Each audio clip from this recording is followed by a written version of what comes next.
لقد خلقنا الانسان فی کبد، بے شک ہم نے انسان کو بڑی مشقت میں پیدا کیا ہے۔ سورہ انشقاق کے اندر بھی اس طرح کی آیات آئی تھی، میں نے ڈیٹیل گفتگو کی تھی کہ ہر شخص مشقت میں پیدا کیا گیا ہے، پیدائش سے لے کے مرتے دم تک انسان مشقت میں، خصوصاً جب وہ جوانی کی عمر میں قدم رکھتا ہے تو مشقت میں اضافہ ہو جاتا ہے، اور وقت کے ساتھ ساتھ انسان پہ برا وقت ہی آتا ہے، اچھا وقت نہیں آتا۔ انسان کی مصروفیات بڑھ جاتی ہیں، انسان کی تگ و دو بڑھ جاتی ہے، اولاد کی تربیت کا معاملہ، ان کے رزق کا بندوبست کرنا، ظاہر ہے اللہ نے اسباب کے ساتھ چیزوں کو جوڑا ہوا ہے، تو پوری زندگی انسان مشقت کاٹتا رہتا ہے۔ لیکن کامیاب ہیں وہ لوگ جن کی یہ مشقت اللہ کے لیے ہوتی ہے، چاہے وہ اپنے بیوی بچوں کے لیے بھی کر رہے ہیں، لیکن خدا ٹاپ پرائرٹی رہے، اللہ کو ترجیح اول مانے۔ جیسے ہی اللہ کے حوالے سے ترجیح ہٹ گئی تو آپ کی بڑی سی بڑی نیکی بھی زیرو سے ملٹیپلائی ہو جائے گی۔ ایک شخص رزق حلال کما رہا ہے، اس کے لیے نیکی ہے، لیکن اگر اس کی وجہ سے وہ نمازیں چھوڑ رہا ہے، روزے چھوڑ رہا ہے، اللہ کے احکامات کو پامال کر رہا ہے، تو یہ اس کی نیکی پھر کس کام کی ہے؟ وہ تو پھر کئی اور لوگ بھی کر رہے ہیں۔ کیا دنیا میں لاکھوں غیر مسلم ایسے نہیں ہیں جو حلال کما رہے ہیں؟ بڑے بڑے اپ رائٹ قسم کے لوگ ہیں، اس طرح کے آپ کو مسلمانوں میں دکھانے مشکل ہو جاتے ہیں، لیکن جب تک خدا کے ساتھ کمٹمنٹ نہیں ہوگی آپ کی نیکیوں کا آپ کو فائدہ نہیں ہوگا۔ تو انسان کو مشقت میں اللہ نے پیدا کیا، ماں کو بھی مشقت اٹھانی پڑتی ہے، باپ کو بھی اٹھانی پڑتی ہے، اور انسان جب یعنی بچپن میں تو اس کی بڑی بادشاہ والی زندگی ہوتی ہے، جو جوانی میں قدم رکھتا ہے اس کی مشقت کا دور شروع ہو جاتا ہے، حتیٰ کہ انسان اس زندگی سے فارغ ہو جاتا ہے۔ اتنی تکلیفیں اٹھانے کے بعد ابھی آخرت کی تکلیفیں باقی ہیں۔ اگر کسی نے دنیا میں اللہ کی مرضی کی زندگی گزاری تو اس کی یہ مشقت عارضی ہے، ہمیشہ کی کامیابیاں اس کا مقدر ہے، اور اگر کسی نے دنیا اپنی مرضی کی گزاری تو یہاں پہ کتنی عیاشی کر لے گا، وہ الٹیمیٹلی مر کے ہمیشہ کی زندگی میں اللہ تعالیٰ کے حضور اسے ناکامی کا سامنا کرنا پڑے گا، اور ہمیشہ کی مشقتیں، ذلت اور عذاب اس کا مقدر ہونے والی ہیں، وَلِعَوْذُ بِاللَّهِ تَعَالَى۔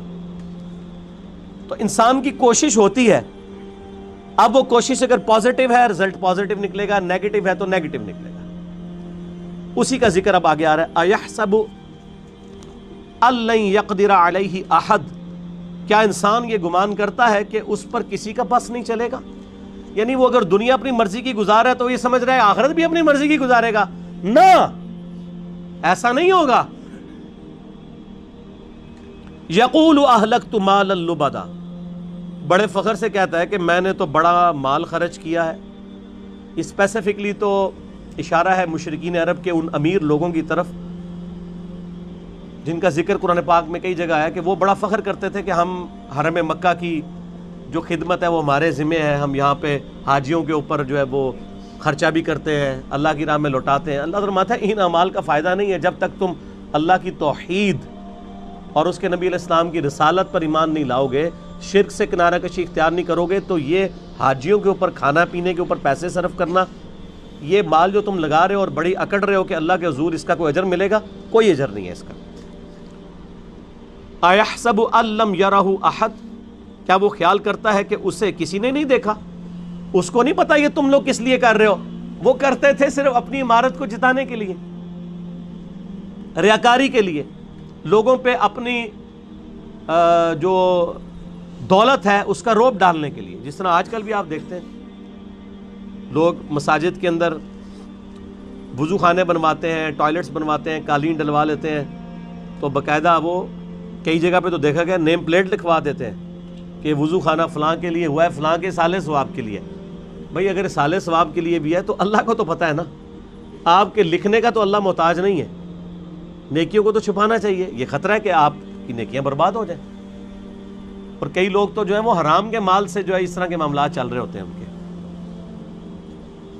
اور وہ یہ سمجھتے ہیں کہ ہم اللہ کی راہ میں تھوڑا سا پیسہ خیرات کر کے اپنے باقی کے مال کو حلال کر لیں گے، ایسا نہیں ہوگا۔ اللہ تعالیٰ بہت غیرت مند ہے۔ صحیح مسلم میں حدیث ہے قیامت والے دن ایک سخی کو، ایک شہید کو اور ایک قاری کو بلایا جائے گا، اللہ تعالیٰ شہید سے پوچھے گا تجھے میں نے اتنی صحت دی،